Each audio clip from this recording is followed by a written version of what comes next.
Oi, gente, tudo bem? Hoje eu vou falar sobre o primeiro livro da série Povo do Ar, Príncipe Cruel, o nome. O livro ele conta a história da Judy e das irmãs dela, a irmã mais velha, Vivi, e a irmã gêmea, Tarim. A história começa quando um feérico aparece na casa delas quando a Judy ainda era criança e assassina a mãe e o pai dela.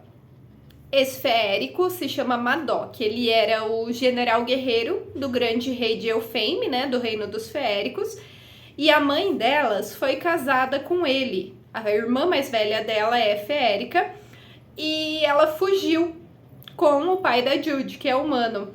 Então o Madoc encontra elas, se vinga da esposa que traiu ele, mas como elas são filhas, ela e a Tarim, né, são filhas da esposa dele, ele acaba levando elas para Elfame junto com a Vivi, que é a filha legítima dele. Ele cria elas como filhas e tal, né? E se passam vários anos, quando elas já são adolescentes, a gente acaba acompanhando o desenvolvimento da história com elas vivendo em meio aos feéricos. Muitos desses feéricos tratam elas muito mal, tem muito preconceito com elas por elas serem humanas, né? Então, esse é o contexto geral da história. Gira em torno do quê? O rei de Elfame, ele vai se aposentar. E ele escolhe ele tem 6 filhos, né? Ele escolhe um desses filhos para quem ele vai passar a coroa. A coroa dos feéricos, ela não pode ser roubada, ela não pode ser trocada, substituída. Ela tem uma maldição, então o poder da coroa tem que ser passado de livre e espontânea vontade para alguém da linhagem, e não precisa ser o primogênito.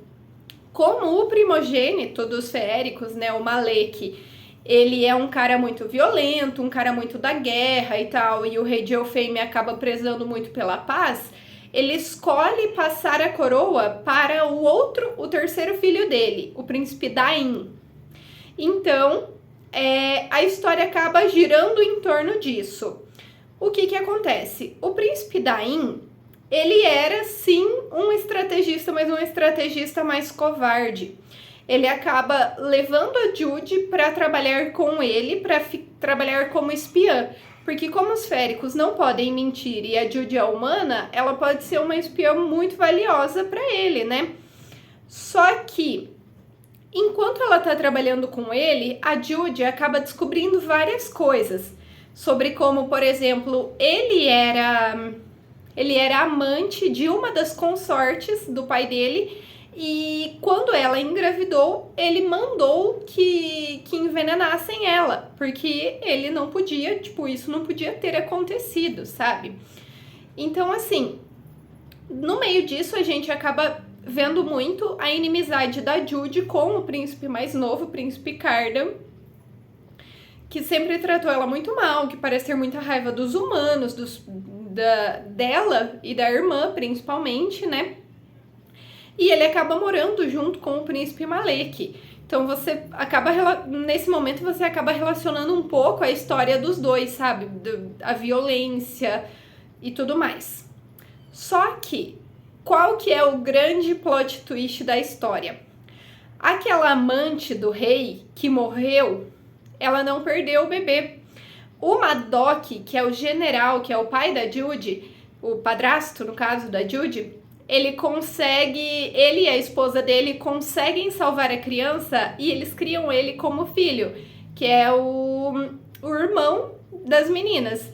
Então, assim, o Malek, que é aquele príncipe mais velho, tenta dar um golpe durante a coroação. Ele tenta matar o príncipe Dain, ele mata algumas das irmãs deles e o próprio pai, porque ele quer roubar a coroa. Só que nesse momento o Cardan tá bêbado, escondido, e ninguém sabe onde ele tá. Porém, qual que era o plano por trás disso? O Madoc, ele apoia o príncipe Malek. Mas por quê? Porque ele sabe que dentro da casa dele tem alguém da linhagem real.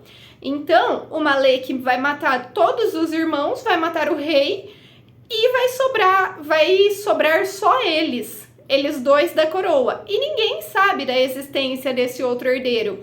Então, o Madoc ia conseguir fazer com que a coroa fosse passada para o filho dele e que é só uma criança. Então, ele ia governar no lugar dele, ia poder assumir como regente.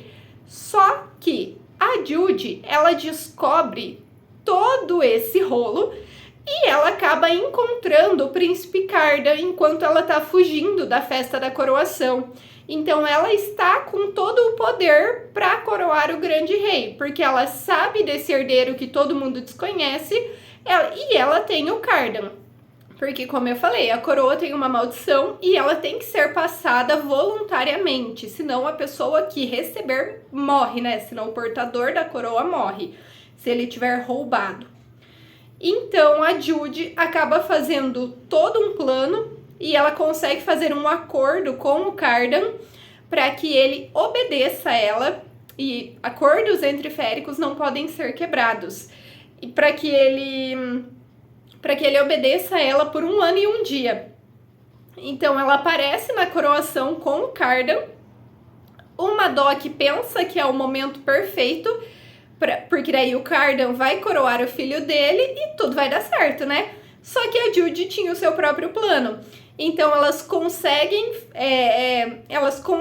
fazer com que o irmão dela coroe o Cardan, sobre quem ela tem controle por 1 ano.